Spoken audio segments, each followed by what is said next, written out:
Ah, my friend. It's good to see you again. I know the reason why you've come. Actually, I don't know the reason why you've come. I have no idea why you're here watching this.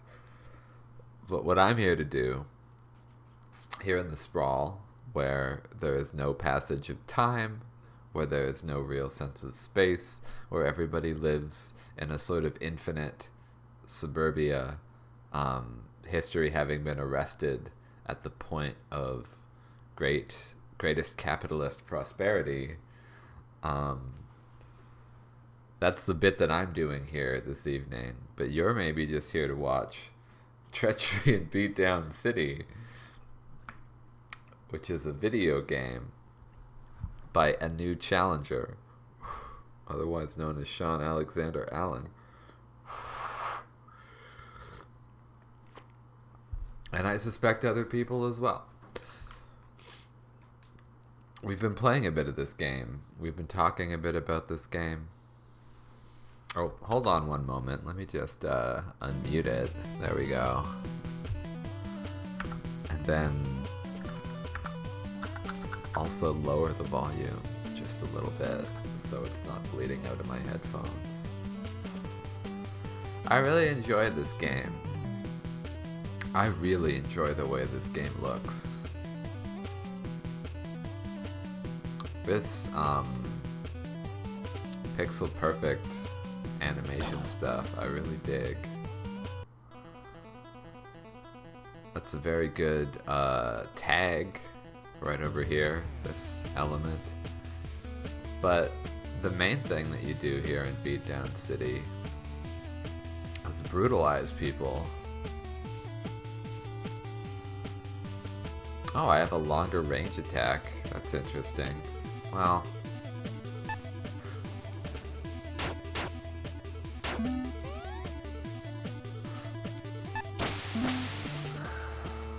I love that pose that they make. Oh, these bicycle people are sort of targets of opportunity. This game doesn't like bikers too much, I suppose. I'm not really certain what to make of its attitude towards them. But certainly our goal is to break this bicycle so that we can collect an apple from it. Ugly John here. So we have full FP and full action points after having brutalized that cyclist. And probably the go-to combo for Lisa here is going to be something like boxing jab, chin shot, uppercut. Yeah. Now he's like slow. I mean, it's pretty much over for Ugly John. Excuse me, Ule John. You can't just continually use uppercut, however. You kind of have to mix your move set. It encourages you, at least, strongly encourages you, by putting uppercut on cooldown. You know, this Ultra Money store, I assume, is a payday loan store. And payday loans are one of those classic sort of predatory business models. The idea is that if there's somebody who's like on welfare or they work, they do the day work to get their check at, you know, manual labor for a day and you get your check. A lot of folks like that don't have bank accounts. So they can't just go to Royal Bank of Canada and cash a check. So what these places like Money Tree, in addition to doing the loan thing, they'll just cash your paycheck for you, but they'll keep like 5% of it, right? Because if you need money now, they have it for you, and of course they can just go and collect the remaining 5% as profit for them from the bank when they deposit the check on your behalf. It's like a classic kind of sort of sleazeball business model. Like in Vancouver's downtown east side, there are payday loan places that are just like the one we saw depicted in here.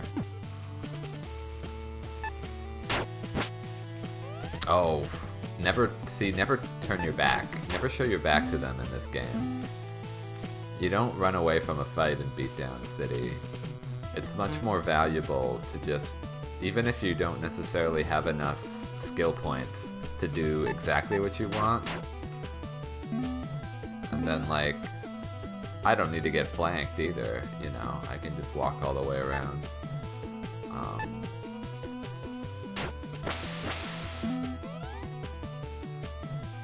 It's always good to keep one action meter for doing that counter. I expect that this character is sort of the healer, the support type. It has been the case thus far that these women characters have been that.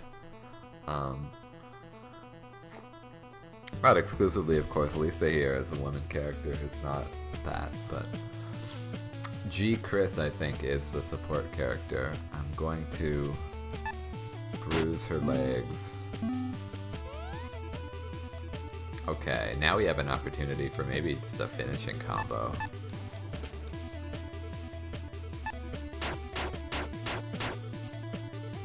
Not quite, but we'll get her.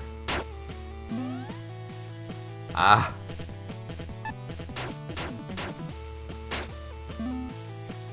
Gee, Chris. She has 3 hit points left, and I'm just trying to pummel her. There she goes. Okay. That wasn't my cleanest fight, certainly. But let's just uppercut this character. And then, yeah, eat this chicken, I suppose.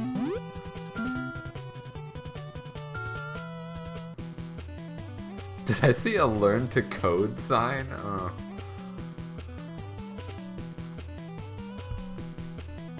That's a rather dark joke.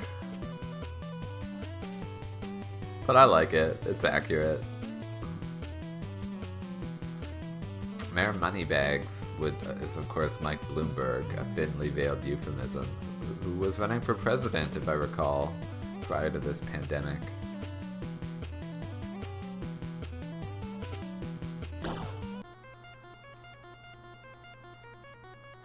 But not really running for president, just doing that weird rich people thing where you try to run for president as a way of like swinging it in your direction or something like that. I don't really know.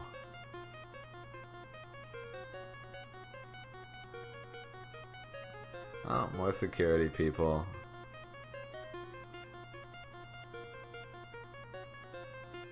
Moneybag security.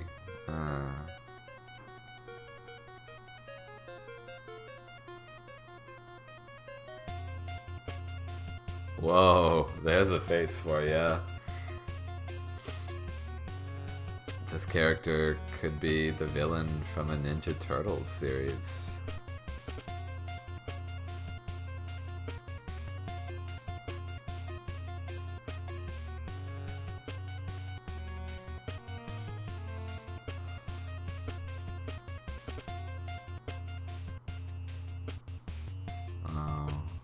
A degenerate anarchist state in Lower East Fulton.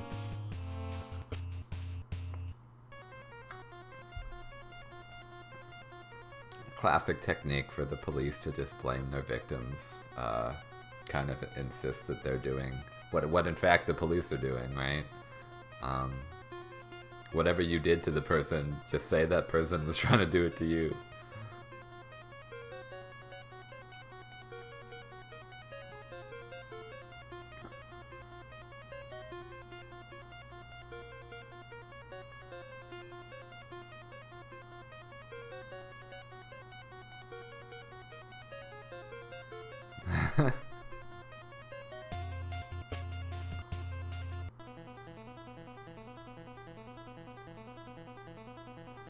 Alright.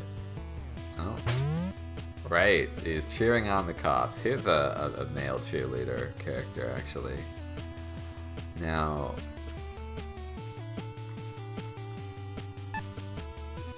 we'll try the old chin shot, but yeah, it's not likely to be good enough. But now we might have enough to go for... Ooh. I wonder if this character maybe would prefer the grapple, because I certainly didn't achieve shit against him a second ago. We gotta get rid of Prep Dan. He's, you know, never allow someone to buff your opponent. It's just video games 101.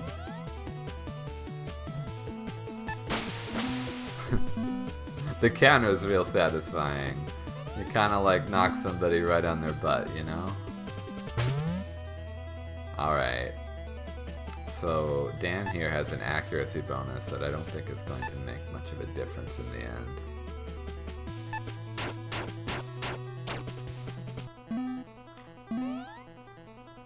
And now I can try and get, ooh, both of them with an uppercut. Yeah.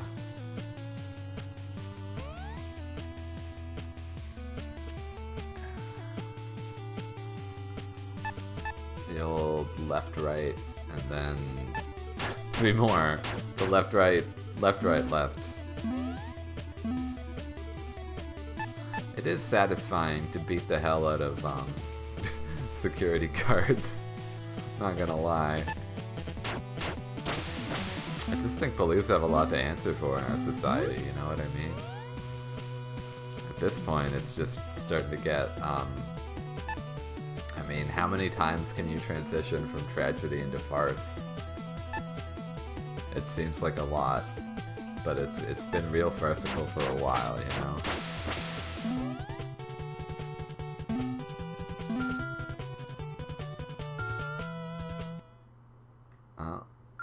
This looks like yeah, a porn store. We have one of those just down the road from me.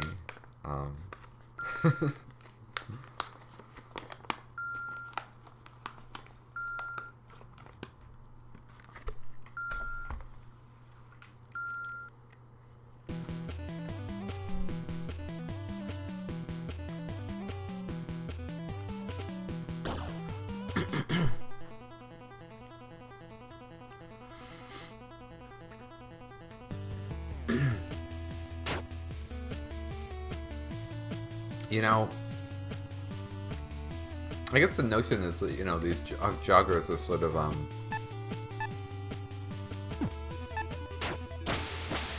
invaders to the neighborhood, right? The physical manifestation of wealth coming to roost here in this, New York City borough.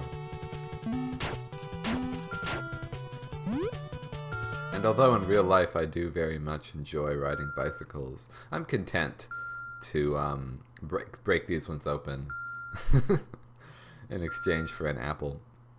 This art's really great. Is that like somebody wearing a plague mask, but also sort of like just a crow, you know, corvid, like a knife crow.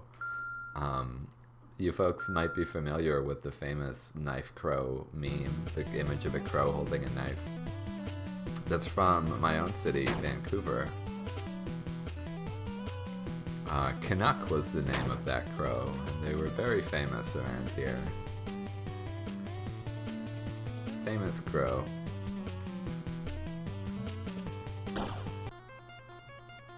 Huh.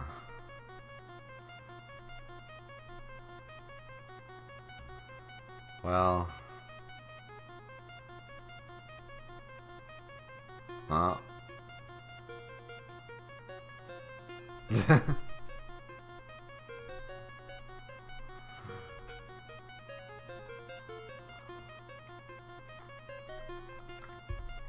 It's extremely bad people, you know?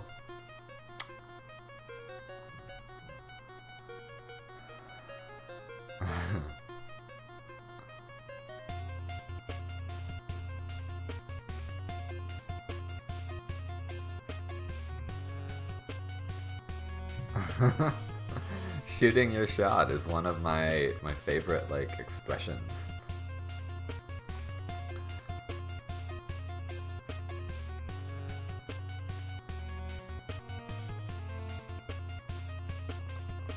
If you need help reading. Oh, Brad, that's very nice.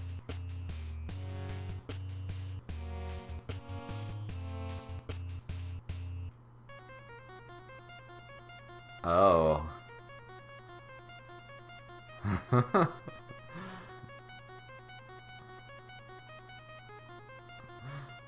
I mean, I do think that Brad is wrong to have just randomly approached these women in the street, but...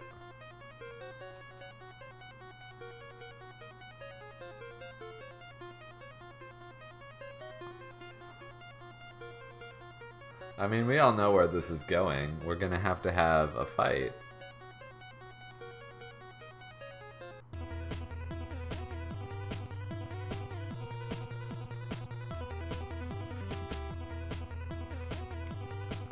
It's nice that Brad works at a local community center, you know. That's respectable, I feel.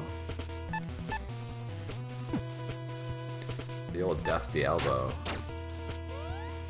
Can custom. That's what you really want, though.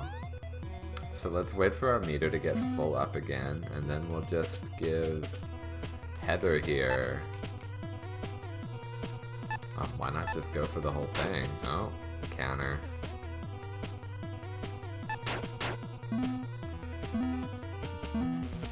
Maybe we gotta weaken her a bit with these heel punch combos. It's good to hit two characters at once, of course. Ooh. It's hard to say. I mean, I know grappling is like a thing in this game, and that Brad is good at using it. But how can you say no to these? I'm gonna risk the uppercut, even though they'll probably just dodge it. Not so bad. Don't need these hit points. Alright, Heather. Once again.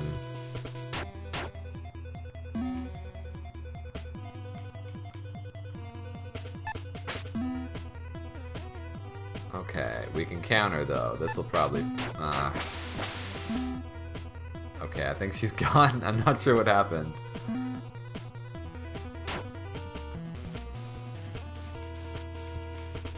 Open with one of those little strikes. I don't know that the strikes are ever really a good idea to use in this game, but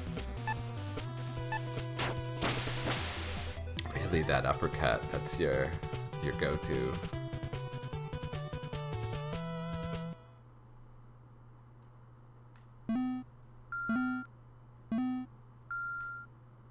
Dry cleaning, of course, a staple of communities where you don't have your ensuite laundry.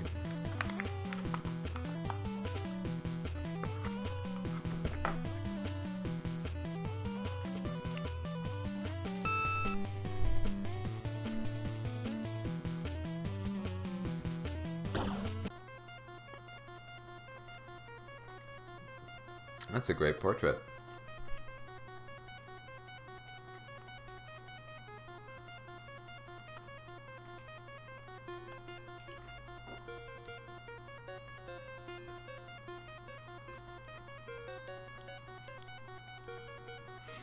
Aw. Brad's such a good guy.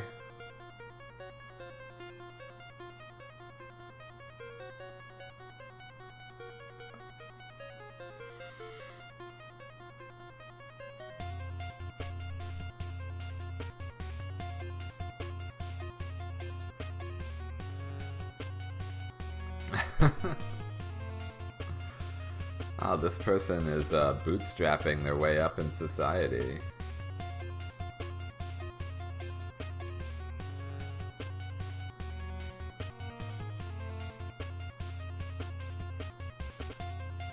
Oh, moralizing, are we, Brad? I agree, you know? I mean, it's one thing to be like community center guy, but like, do you really need... I don't know that what Carlos needed was a lecture from you, Brad. That's all I'm saying. But maybe he needs a gut smash, so we'll try that out. We'll try that counter move. Ooh, that's not great.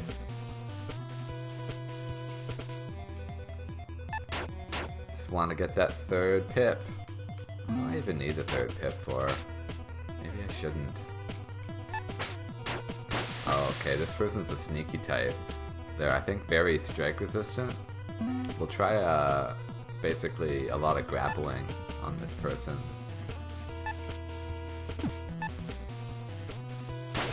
Ooh, they countered my grapple. I'm not sure what to suggest.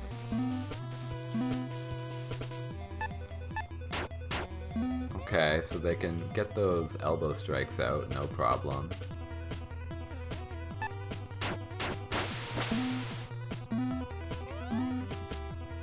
And we'll just kind of really focus on landing these accurate strikes leading into our combos. At this point, Carlos is gone. He's got 9 hit points. Doesn't really matter. Oh shit, I missed. Alright, well, why can't I I would have liked to be able to use counter.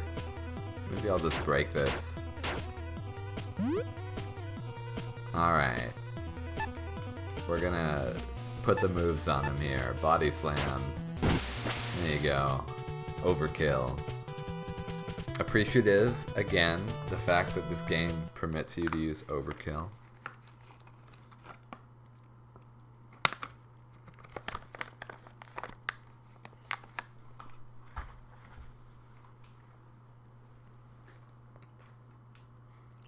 I don't think you're allowed to use the brainbuster in pro wrestling anymore. I think too many people got hurt.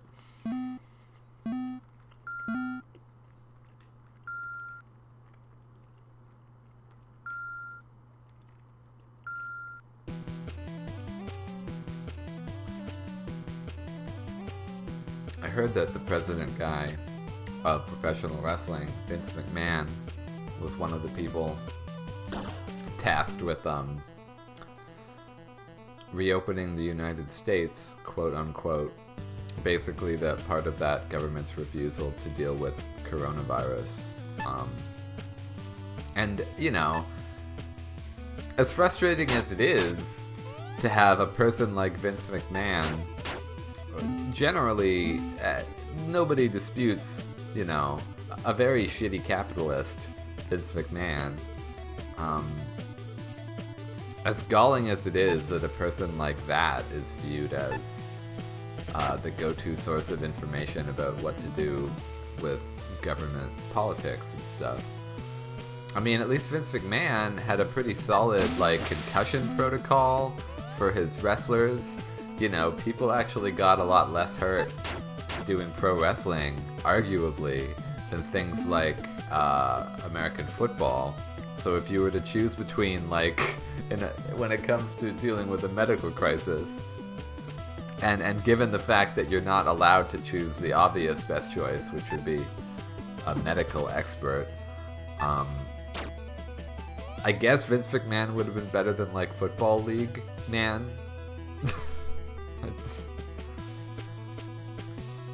Maybe. It seems like they're meaner in the NFL.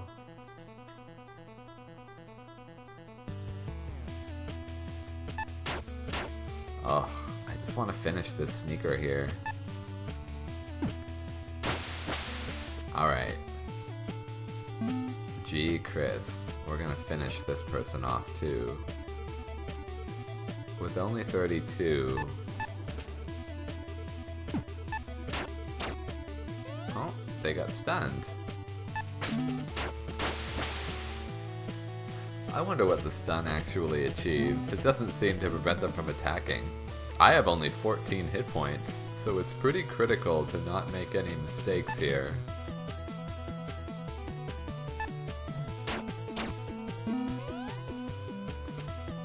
And I believe I've just made one. Okay, I'm blinded now. I need to really just focus on grappling.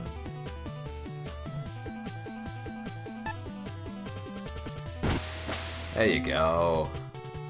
Got lucky.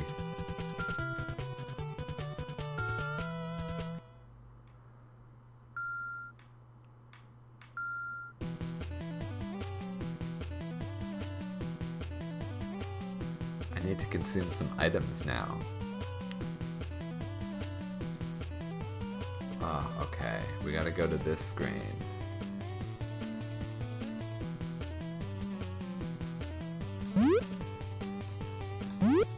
I guess I can start a battle with more FP if I want to, which is interesting.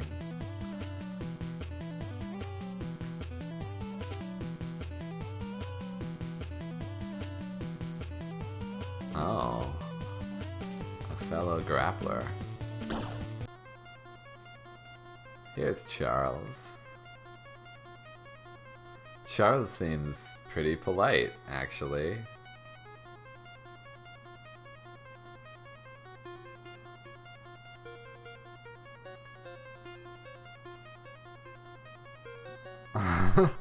Charles here is an anime character, and he would just like everyone to know that.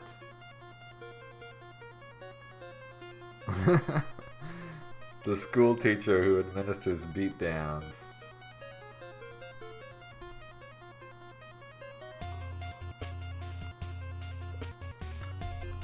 Oh, I see. He only delivers beatdowns via Smash Brothers. Pain 101. Oh no! I wonder if this is a reference to a real person.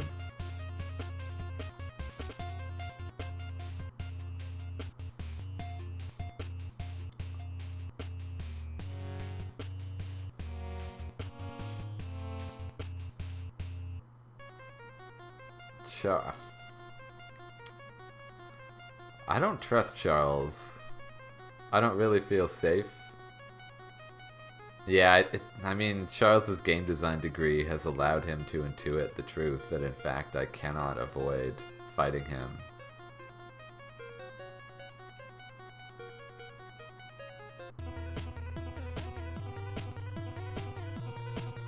That's a very nice sprite. I really like Charles's dapper hairstyle. The cardigan is definitely part of a look, you know, a look that's really looking for our boy Charles here.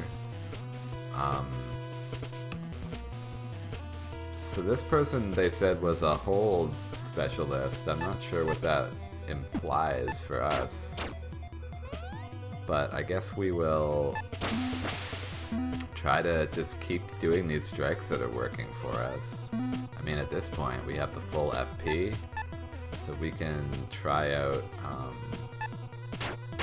Gut Smash is not what I wanted to use. Oh, okay. I never feel good getting body slammed. There's something demeaning to it.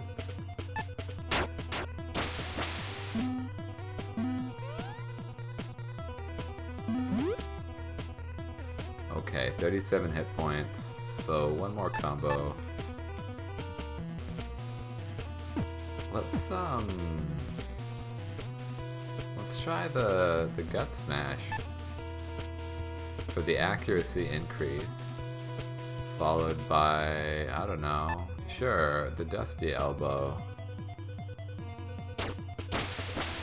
That's pretty good.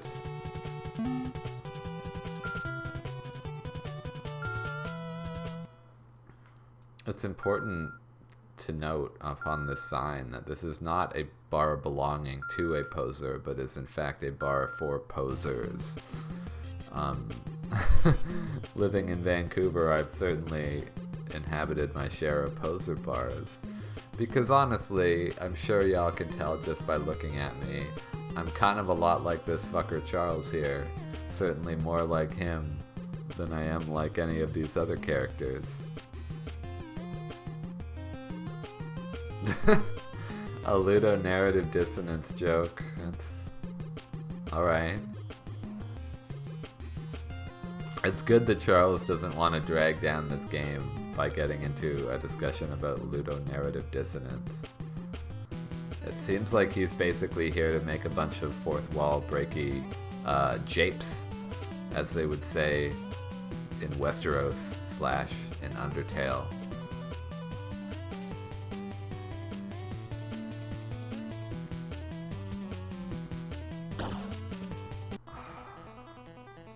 I always skip the halal cart, just because I'm like vegetarian these days and don't eat meat. I definitely miss eating a good doner, you know what I'm saying? Like a lamb one. I'm happier for the lambs, of course, these days, but I've always found that that chickpea, the falafel shawarma, it's just not the same. I really like a vegetarian burrito. That's my go-to sort of food item. But I definitely wish, like, there's one place in Vancouver, it's called the Babylon Cafe. You go to Babylon Cafe, they'll make that falafel, like, fresh in front of you, just about. That stuff is pretty great. At least it was. Who can say now in pandemic world what's going on? I haven't been to the city of Vancouver. It feels like months. It has been months. I live in a nearby place called Kakite.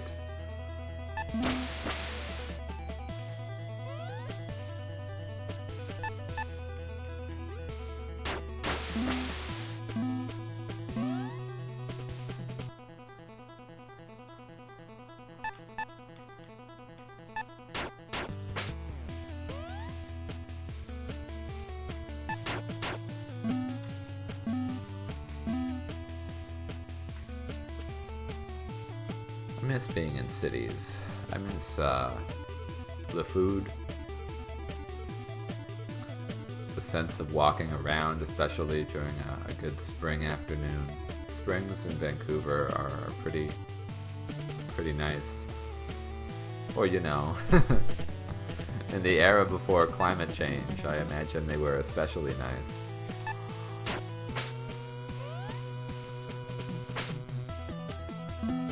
But I've had some good ones during my years as well. The big question that I have about it for this year is like, how smoky does it get this year with the forest fires? It's kind of just a sort of constant question now. Alright, I gotta figure out... Dan isn't shit. Dan ain't shit. He's just some nobody.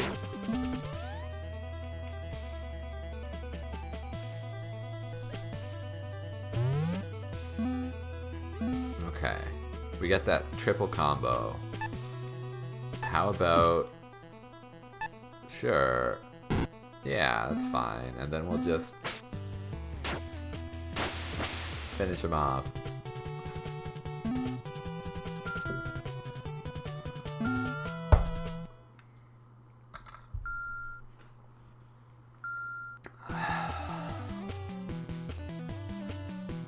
I think cities have an energy to them, which is one thing that I've really come to appreciate about them in my adult life.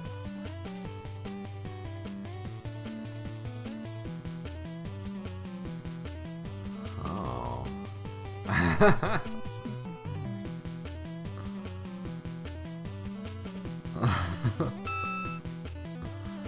This person being especially aggressive.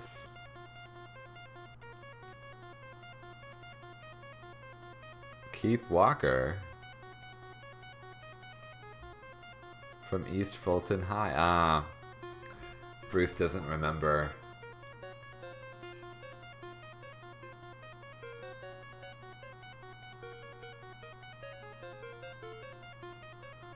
Aww.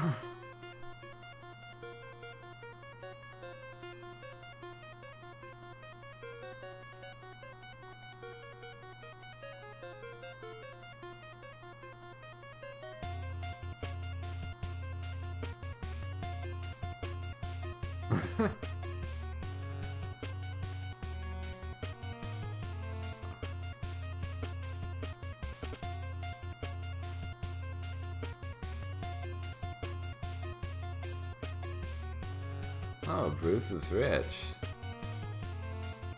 Oh, we have an anime rival situation. Wait, the lab? Oh no!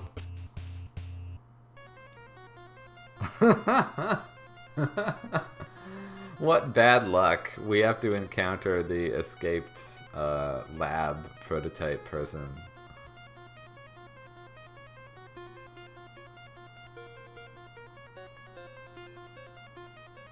Right. Here we go. Cyborg battle.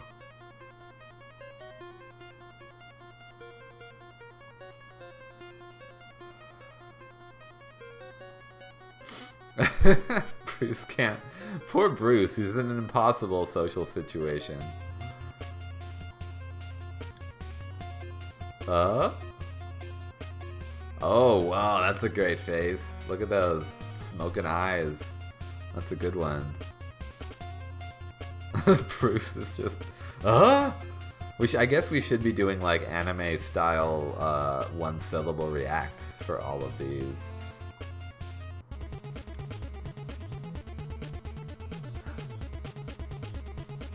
Okay, so key... Ooh. Whoa, okay. So... one of the ways that we'll be able to maybe get out of this... we need to make sure that we generate a lot of FB. That is the trickiest part.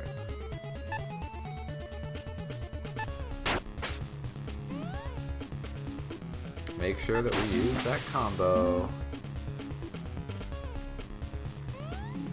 Okay, so here we can maybe get in... maybe we just want to continue to do, oh, yeah. If I could possibly do a wing, the 3 wing punches and then plexus. Nope. I don't have enough. Okay, now I have enough. Okay. Oh, this menu has some interesting navigation to it. Oh, okay, it doesn't wrap all the way around to the bottom, which is sort of interesting. I wonder if that's a tribute to the way these menus used to work. Maybe he studied them. I've never studied one of them myself. Let's try... okay, plexus punch.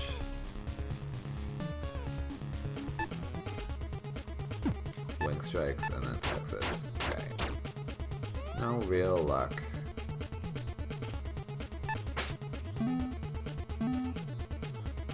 The tricky part with Bruce here is really just trying to get enough FP. And I guess maybe the trick to that is just... these wing punches are so cheap.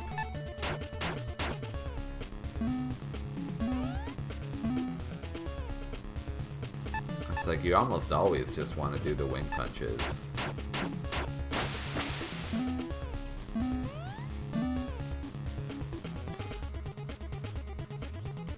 And then after you've kind of set them up for all of that, the high price kick is pretty good, but you can see it's quite expensive. I could just barely afford one after the wing punch, which he blocked. Maybe I'll have counter up? Not quite. Oh. Blindness.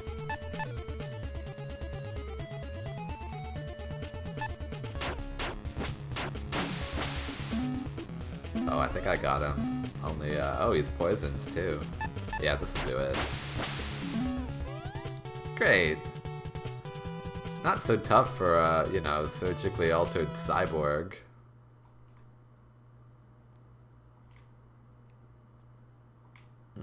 So we got these long reach things.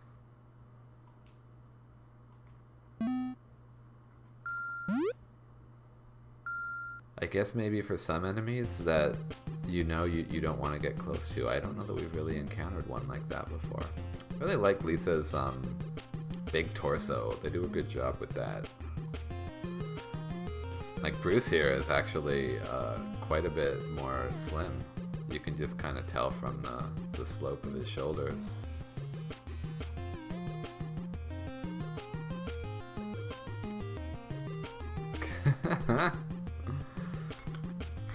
Kind of a Genji and Hanzo dynamic between these two.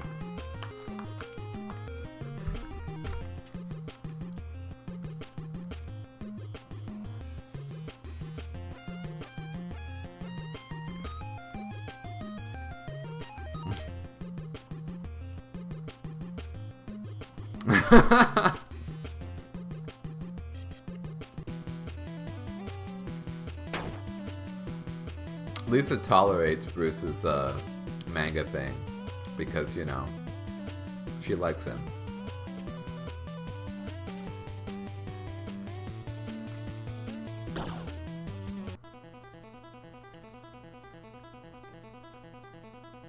Ooh, 3.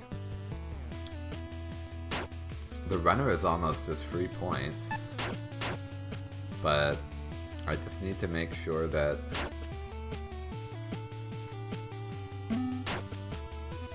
it's gonna be hard to do CT Punk. This character has no grapple,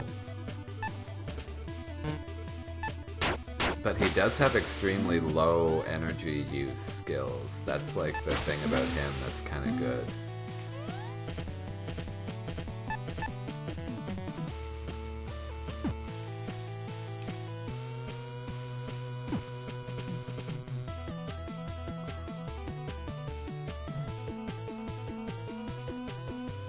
Sure.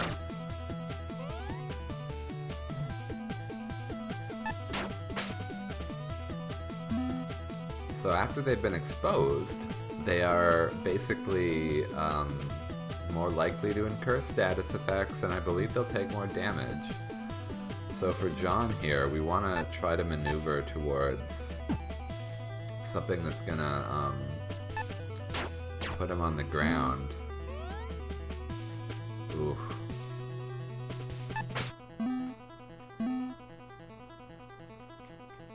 I really want the high-priced kick, but it's a bit hard to afford that. So we can always just kind of do these little ones.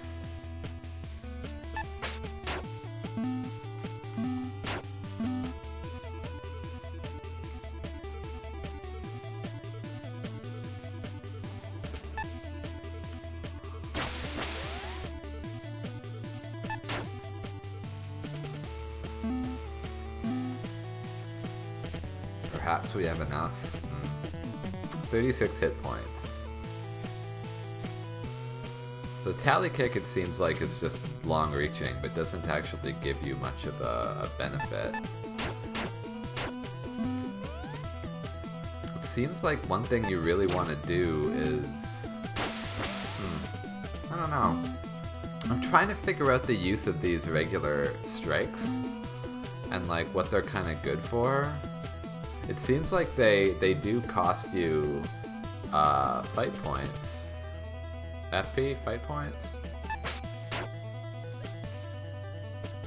It's gonna be tough to beat this character.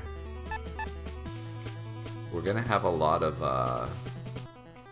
the wing strikes, which are pretty high accuracy. So we can maybe just keep trying those in order to get ourselves the bonus, the accuracy bonus, that will compensate for the blindness state. At this point, we're getting kind of low on hit points. Spending that meter to turn around really hurts me. Okay, we might actually have our kill combo. And then maybe just a couple wing strikes. So this would be an opportunity maybe to try this longer reach kick.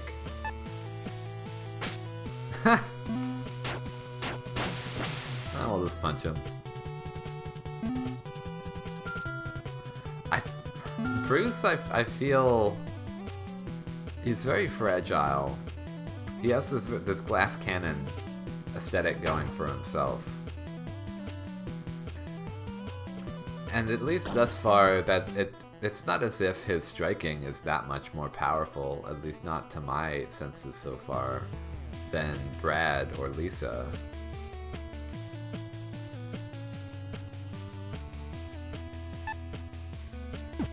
The plexus punch, sure.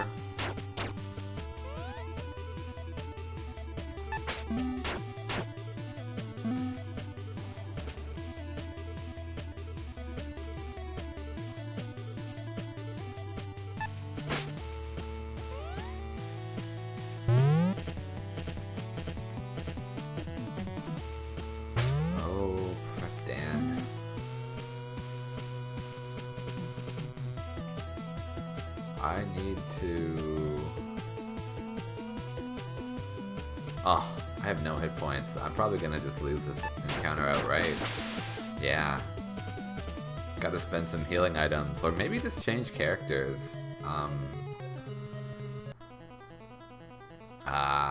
Okay. If we break the mailbox, we can at least get some quick healing items.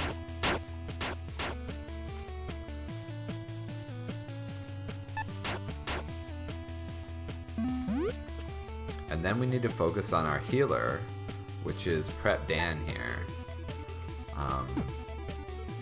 We only get one...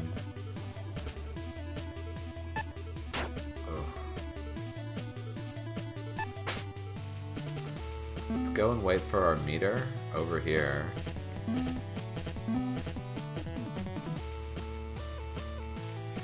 Perhaps we can convince this person Wing Strikes would be pretty good against Dan, just to charge meter. But maybe the Plexus Punch will expose him? No.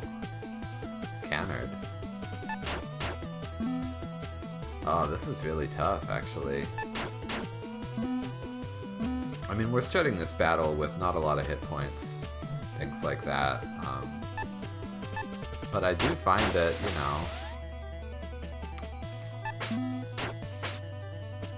Bruce struggles quite a bit to just put in the kind of damage numbers. You get these little starter combos, but the things that they lead up to really demand a high FP meter. You gotta get into the 40s. And I'm not certain exactly how to do that with Bruce. One nice thing about Treachery and Beatdown City is that there's really no penalty for failure.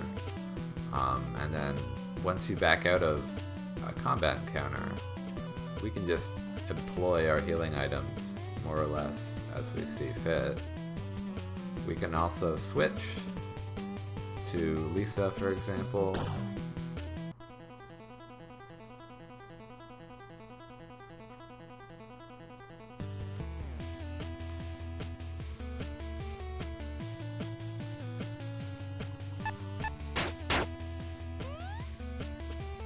Hopefully the counter will work. No, okay. Then let's target Dan first.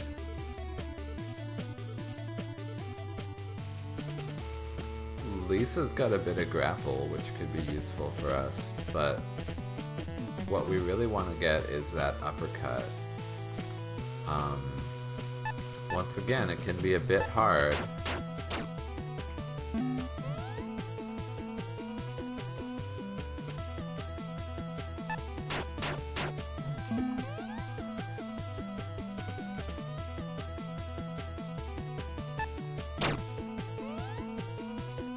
I'm just trying these, like, maybe these combinations of little ones,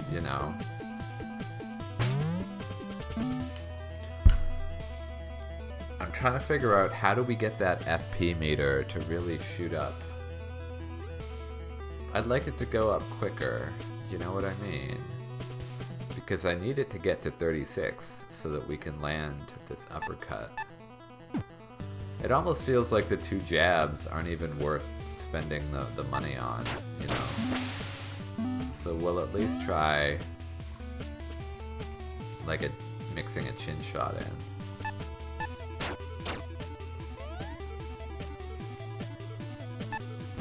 And we can keep on hitting Brad with all of these status effects. It definitely does make him, softens him up. You really don't want to get caught from behind by one of these characters. Ah! Dan! It goes up just gradually.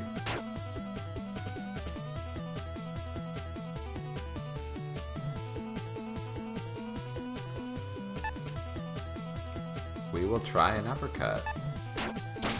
Hey.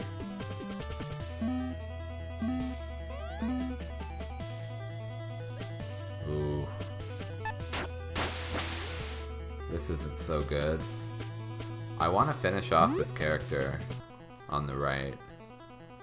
I think that we might have the ability to do that just with our striking. Yeah.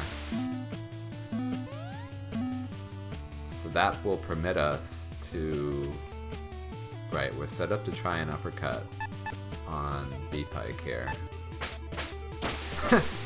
Miss both jabs, land the uppercut, okay. I don't know if this character appreciates the grapply parts. Never walk away.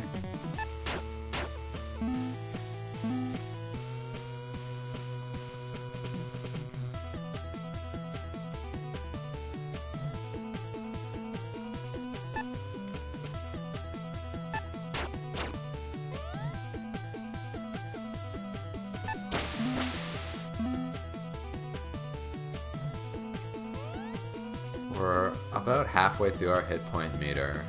It's looking pretty good. I would love to find a way to just bleed this guy a lot more. That's like okay, you know, but the thing is that if they don't take these if they don't fall down when you use your you gotta fall down now move, you leave yourself open because you're just standing next to them. It kind of, like in this scenario, for instance, I'm just kind of standing here. I don't really have the ability to, if I walk away from him, he'll punish me.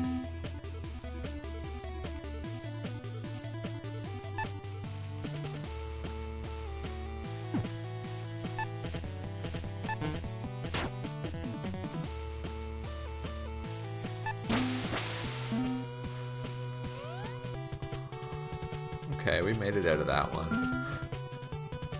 But there's quite a lot of complexity to kind of feeling your way through. I think this game does a good job of not really basing itself within, you know, it's not trying to have an outrageous difficulty.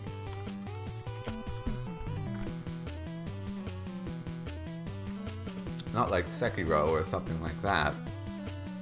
It's generally not difficult for the determined player to make it through one of these encounters.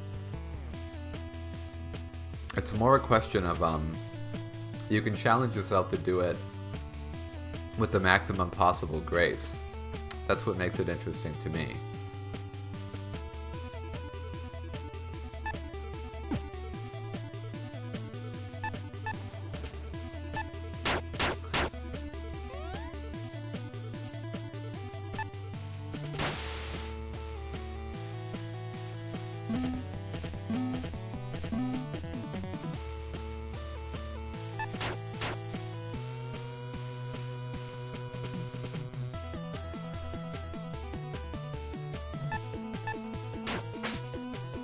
But I often find myself kind of getting trapped within these little jab moves and not really knowing like what I can do to get out of them. Sometimes it feels like there's only enough meter to do the jabs.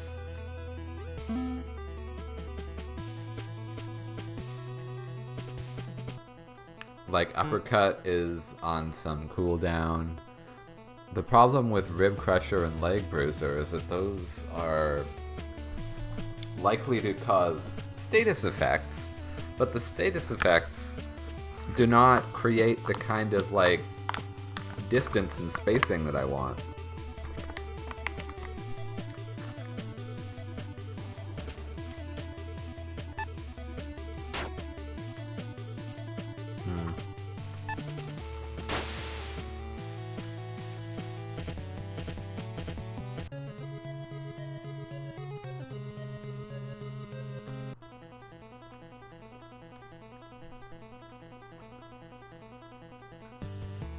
It's cool that the game over music slows down as you're waiting for that game to spin back up. My guess is that that was a deliberate aesthetic detail left in by the creators, as it would not be very common for a game engine as they're written today to kind of slow down in that way by itself. So that's nice, you know. But what are we gonna do here? Maybe it could be about like doing a lot of grapple stuff. That character just seems to love countering out of my grapples. It always just feels like what they want is the boxing. Okay, so maybe what I could try with these characters is using the distance created by the leg bruisers. Like in that case, I can actually kind of come in and take some free shots off of them, you know? And even though they're pursuing me, as long as I keep a little bit ahead of them, then I can kind of like... we don't have quite enough for that.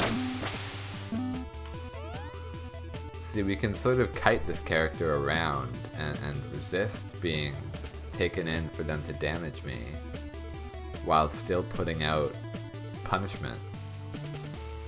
So that's maybe something that you can do just with the increased reach of these leg strike attacks. Oh! Like, I find myself with lots of action points. So maybe that means I should just be spending them. You can use a grapple, but I guess, yeah, you need at least 2 action points. You have to grapple and then do something else. Oh, lucky us. Okay, the chin shot connected. Is this character gonna get close enough to me?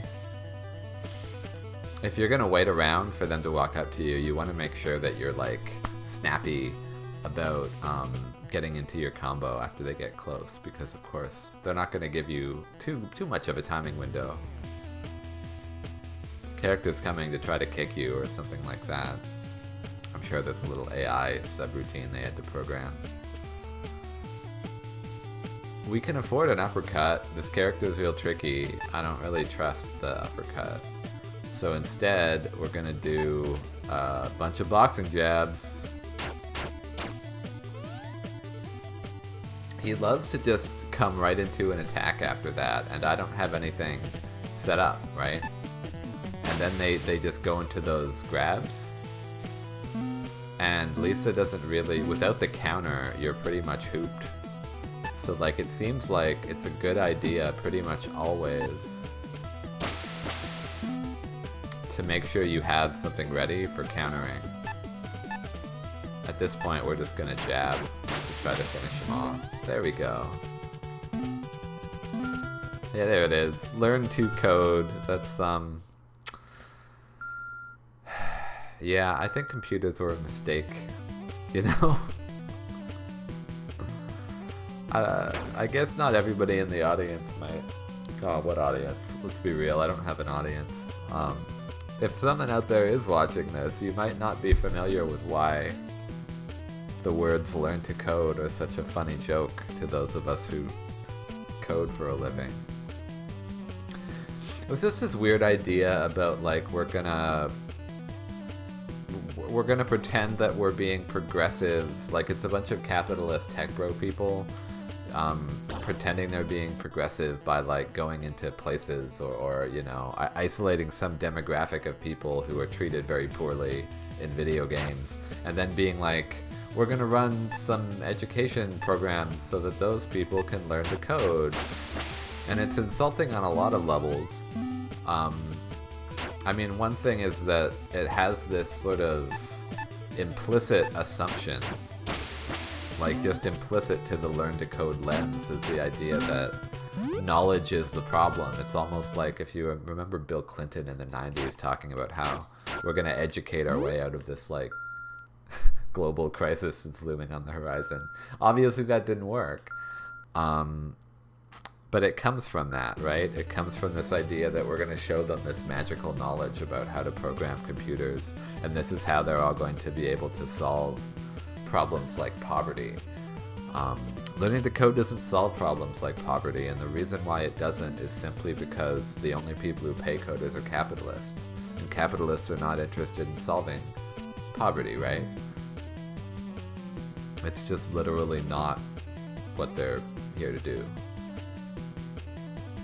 There's really no way to solve poverty and make money at the same time. In fact, most ways of making money tend to exacerbate. Poverty actually tends to be an output of the money-making scheme that's being run. I mean, that's certainly true for a company like Amazon. Poverty is one of the economic outputs of running a company like Amazon.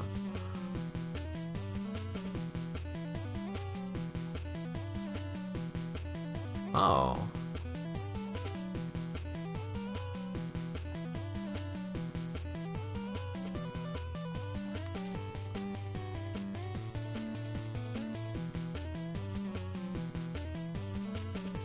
I wonder, in which direction was the enemy guarding an extra cool item? Is it up there? Is it over here? I bet you that we've already been here and maybe I just forgot. Yes, yeah, that looks like what's happening.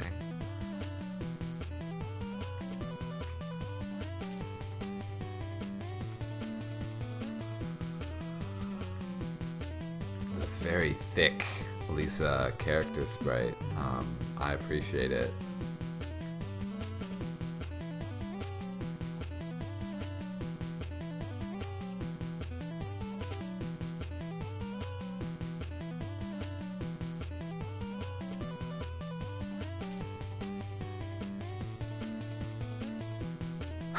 Yeah, they see, you know, high tech is a domain for criminals.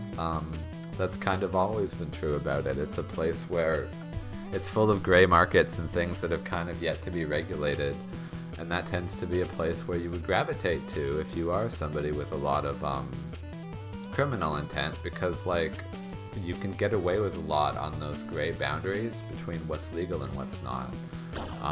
In tech, a lot of that has to do with things like data and privacy, right? Like, when there were no laws about privacy, Facebook games were really going at your data hard back in the day. And even now that we have things like the, what is it, GDPR?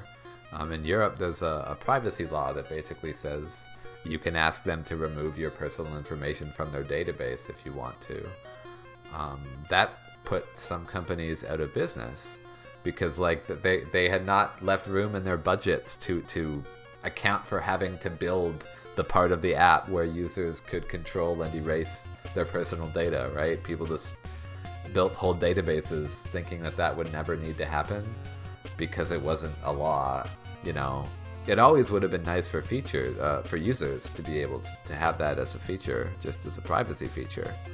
But companies basically don't care about that until they're required to by the government, and that happened in Europe. But prior to all of that stuff coming in, you know, high tech was a place you could go if you wanted to, like, do that Cambridge Analytica stuff, you know, trying to pull some shady business. Like, high tech has always been a good place to be.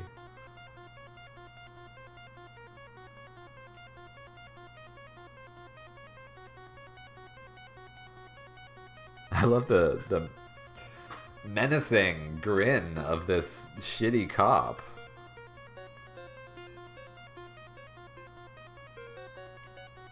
Heather, truly a villainous character at this point in this game. Heather, our constant antagonist. I think earlier in this video I suggested that, you know, that Heather was a whole type of character, these, like, cheerleaders. And it's true, but I think I actually have reversed my opinion. To this game's credit, there's a wide variety of, like, social positions and gender roles that get cast within that sort of buff support character role. I mean, we've seen that pink-shirted blogger Dan, for example. But Gloria, or Heather B is your sort of, I think, the queen bee, if you will, of the support class within Treachery and Beatdown City. She certainly has the most disconcerting face. And that counts for a lot in a game with so many disconcerting faces. And of course I mean that as a compliment. These are wonderfully drawn. Like, look at that. That's just sort of a visceral unpleasantness. Like, what an unpleasant human interaction. Like, the only time a human pulls out a face like that is when the situation is just hopelessly unpleasant. I feel that there should probably be like a cat off frame, you know, poking its head above the edge of a table. And then they even managed to dial it up further with these bulging eyes. Like, how do you have such a thin sort of cheek, but then also such a bulgy eye? It's truly a disconcerting effect.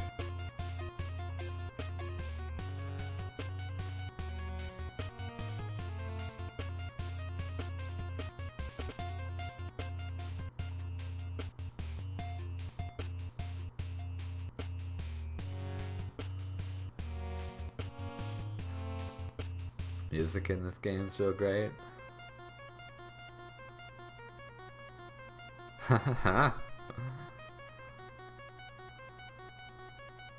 Lisa ain't here to take shit from nobody. Ain't no rules in a street fight. Everybody knows that, Heather. Yeah, right? This is a thing that police do. Equivocation. They complained that, they were viciously attacked, and it was like somebody accidentally bopped them with their arm while they were busy strangling that person to death. It's an extraordinarily terrifying part of the world we live in, policing.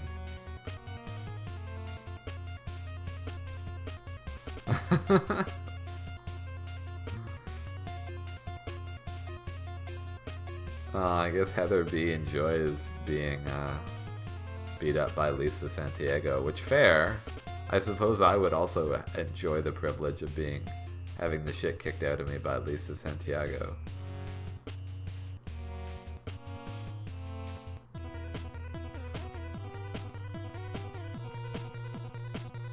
Alright. Heather B.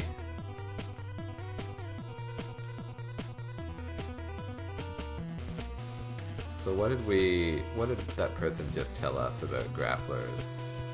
That the counter is less effective than potentially causing stun.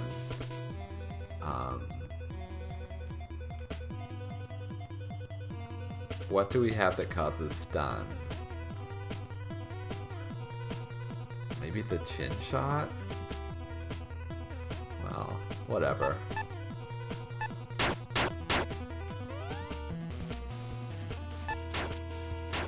Ooh, Mercedes is a striker. Wow, okay.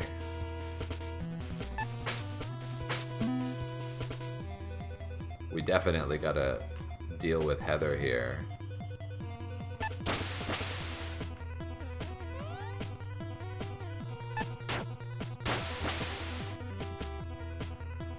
Okay, with the third strike, and then the FP bonus. That's enough for like a simple combo. Heather, I don't have to worry about hitting me too hard, really. I want to get this uppercut on these two characters. I'm gonna try it.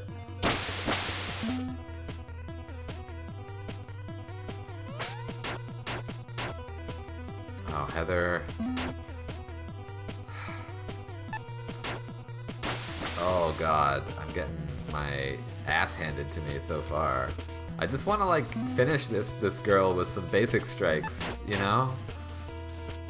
There you go. Okay. We can try and limp back to 87. Oh no. This is gonna be hard. The jabs thing is like just not particularly useful is the problem. Like I guess I could mix it with the leg bruiser after, which can like, you know, it does make her slower. That allows me to run away from her. But now there's this shitty cop.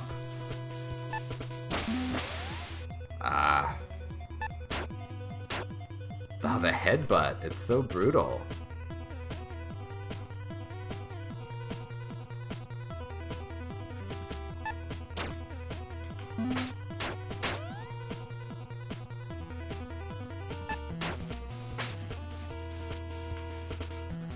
And then when I try and get my spacing set up, they punish, right?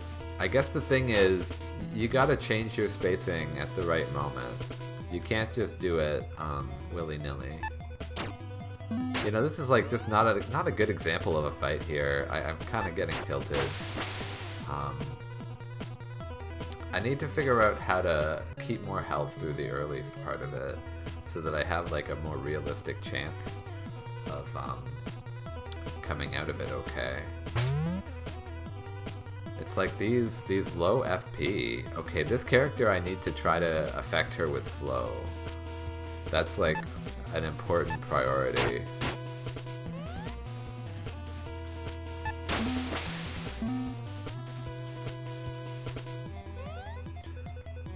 Since we have Heather here, we can try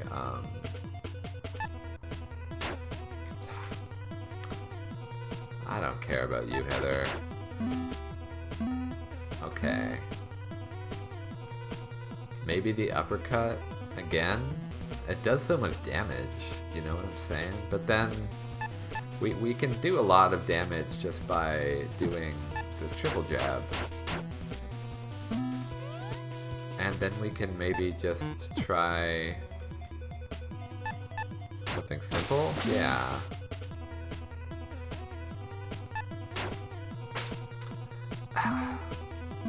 Mercedes is very fast, and that's actually something I'm learning is like a serious problem about her, because like I can't keep my distance margin worth a damn against her.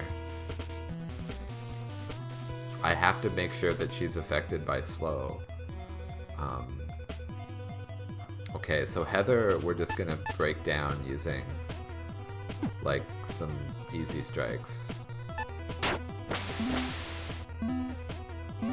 I'm doing a bit better than I was during the last fight. It seems like Mercedes is kind of backing off for a moment. Maybe I can surprise this cop. Nope. But at least I saved room for the counter that missed. Oh boy.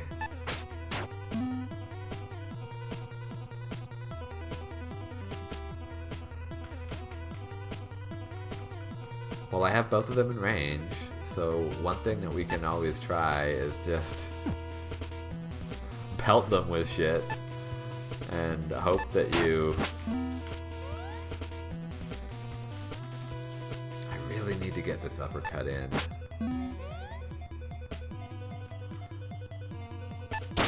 Hey, okay, that's pretty good.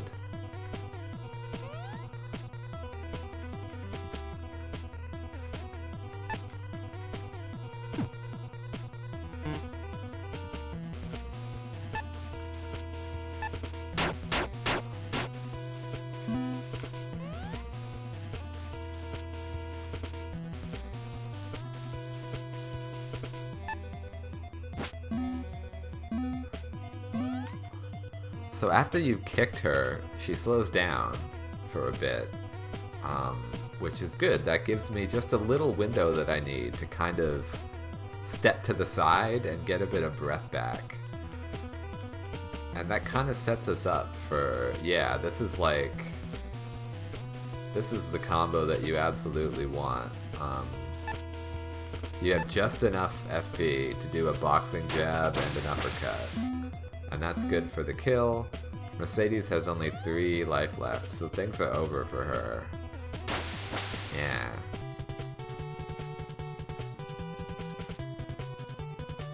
Puerto Rican judo throw.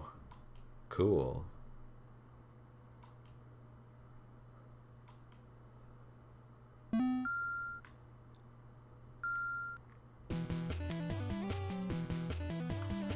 I assume that that character behind this wall of bikes is maybe a little bit important. Although, is anybody important in this game so far? It just sort of feels like it's this procession of kind of comedic sketches. It seems like it really wants me to beat up this bike. But I'm sure when I do so, someone's gonna be mad at me. And it turns out it's one of the members of ZZ Top.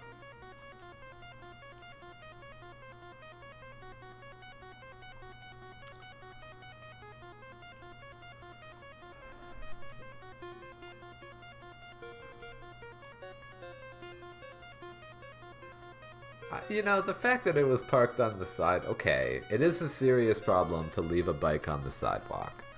You know, people need the sidewalk to get places, especially people who make use of mobility aids.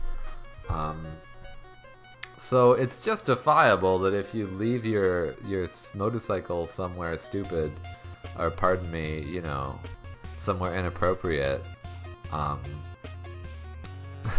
should somebody punch it completely into smithereens? Sure, why not? You know, motorcycles run on fossil fuels.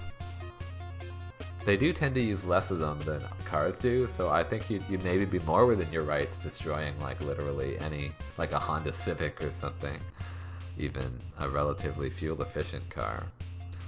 Because bicycles just weigh a lot, but motorcycles, they weigh a lot less, you know.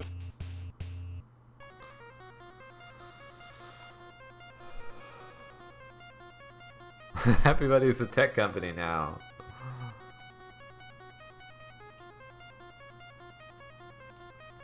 Thug, yeah, see, that's not an okay use of that word in this context.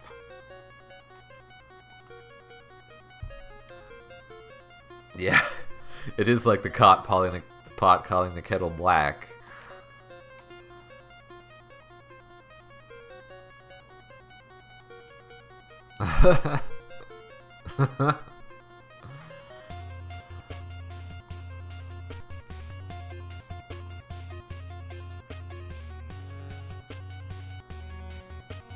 The Dark Devil's MC. Okay, we're back to Bruce, Mr. Strikey Boy. Don't open with that kick. That was a bad idea. What we should do instead is always open with a little punch if you can. The little ones are great because they cost you practically nothing, and then you can just transition.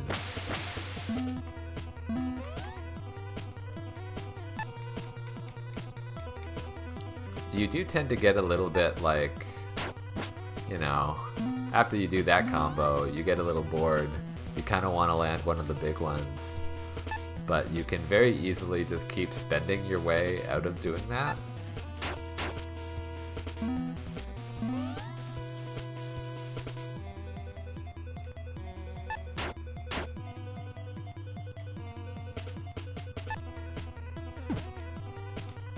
Like, I really need to get up to here. And again, it's kind of like, it seems like they don't want me to do this.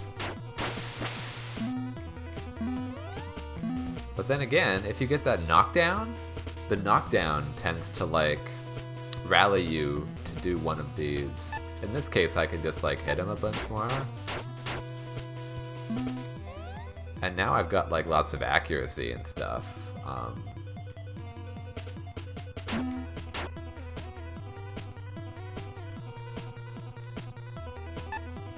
Oh, so in this case, instead of using the little ones in the menu, I just did a quick punch to burn off some of my action, my blue meter.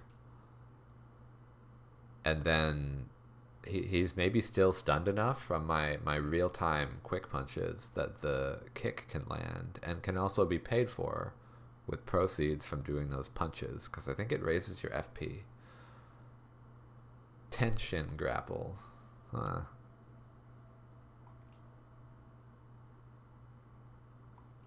Ooh, a strong strike action. Right, okay. These back grapples, that's an interesting. I wonder how you get behind an enemy. Oh boy, another small chicken. Two of them, in fact. Oh, so the wall of bikes is gone now. Does this person have much to say to me? Yeah.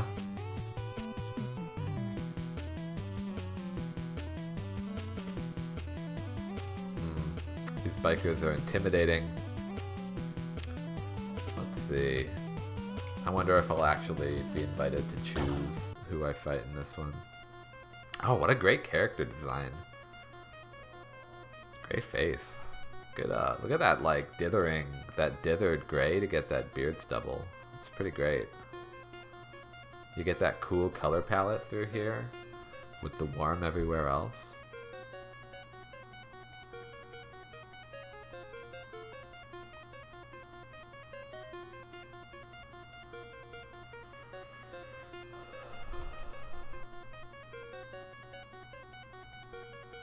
It's music, yeah. It's very well sort of fit for its purpose here. We are once again kind of invoking the aesthetic of these 90s beat-em-up games. I mean, one thing about those old chiptune things, like, arpeggios were really a big deal because it was like something those sound chips could do that kind of filled the space and provided a textural element. Because you couldn't do, like, the regular music thing where you just have a piano and you play a chord, right? And there's, like, your four notes in most chords. These chiptune things couldn't produce four notes at the same time a lot of the time. So by doing these arpeggios really quickly, you can basically outline the shape of the chord, even though you're only using one simultaneous like audio channel kind of thing. Wow! Look at this pug! Ah, that's a good pug. Yeah.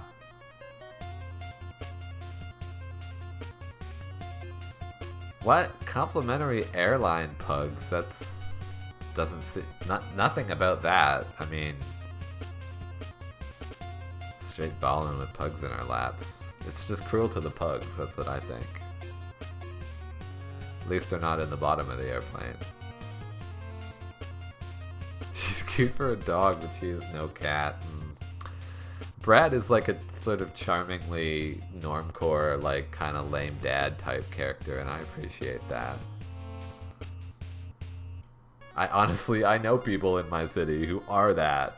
Like, right down to the part where they still do professional wrestling, but they're like stand-up community members, and they're kind of dad-ish, and they're kind of, you know, lame, but in a way that's wonderful. I don't, you know, lame is a compliment.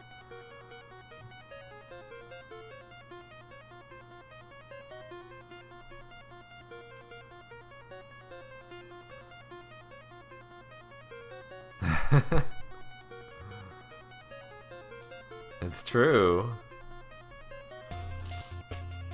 Oh, Andrew knows what's about to go down. Oh no, do I have to hit the pug? I refuse. Okay, ooh. Whoa. This person's got some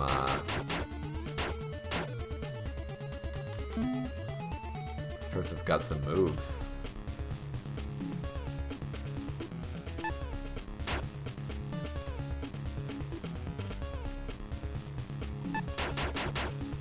Wow, quick strikes. So Brad needs space to really get set up for what he's all about. I guess for him, the hits are actually free. I still find some of these systems a little bit arcane, just a little bit hard to like fully wrap my head around.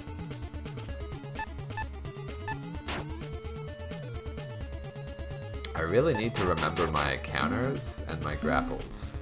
I think we need to do grapples against this guy. Oh, so if we could do the back switch.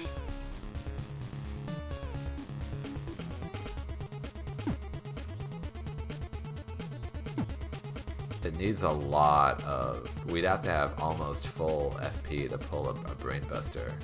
The back switch thing, it doesn't seem like I have anything that could even make use of it. I mean, we could... Maybe we should just try doing, like, simple plays, because, like... Oh, it hurts! It hurts!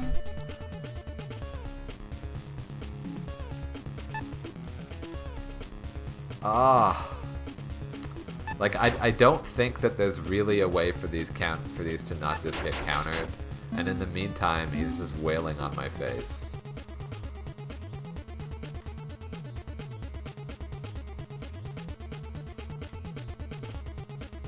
But, you know... He just counters everything.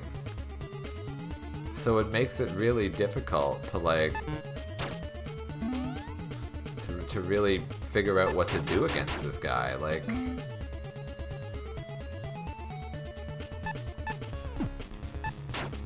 Like, he doesn't take to the counter thing at all.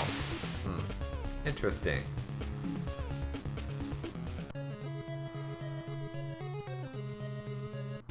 I wonder if I can use items during the fight. Maybe I can. I'm not certain. It seems like I can usually land the heal punches, and then I can maybe combo them into the Dusty Elbow and stuff. I definitely spend one action point for actually striking an opponent.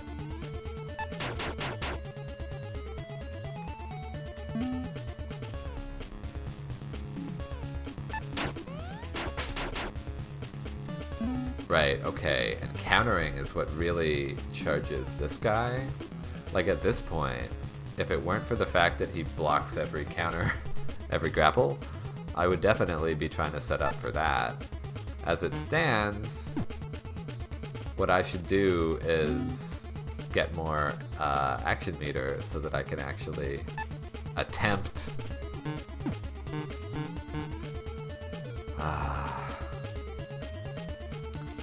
I don't know.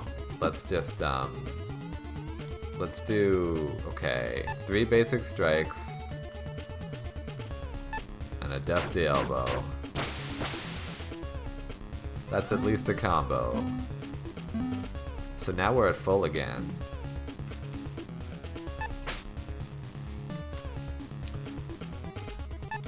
And we sort of have enough to try the uppercut.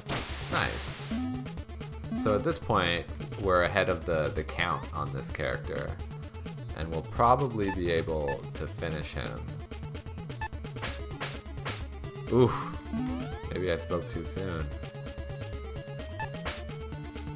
I need to create more space. Get that chicken for fun, for style.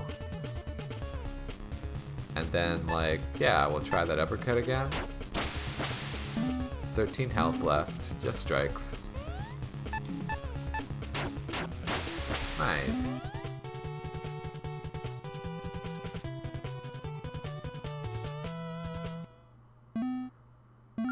I think the levels are tied not actually to any kind of experience meter, but to story progress.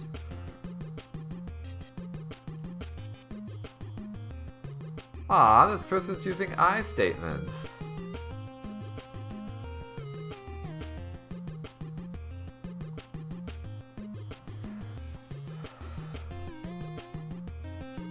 Aw. Oh. Getting a lot of mileage out of this pug. I'm glad that we cleared up our misunderstanding. Mostly by, you know, beating the shit out of people. Farouk, I think, is straight up just a professional wrestler. I don't even think that maybe they changed the spelling a little. You know, President Orama, they changed a little more. Rice noodles and fish balls. The halal nature of my rice noodles.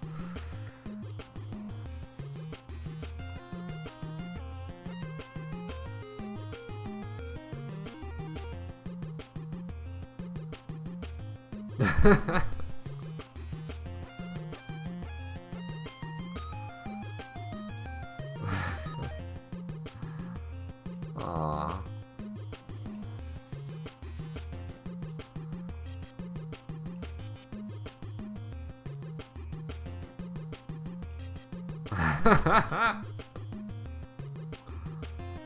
Farouk just wants to feed the people. Rice noodles and fish balls. And custom hot sauce.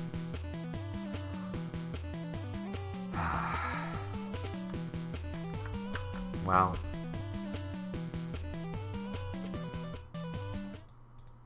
Ooh. We'll pick this up another time, I think. Have a great night.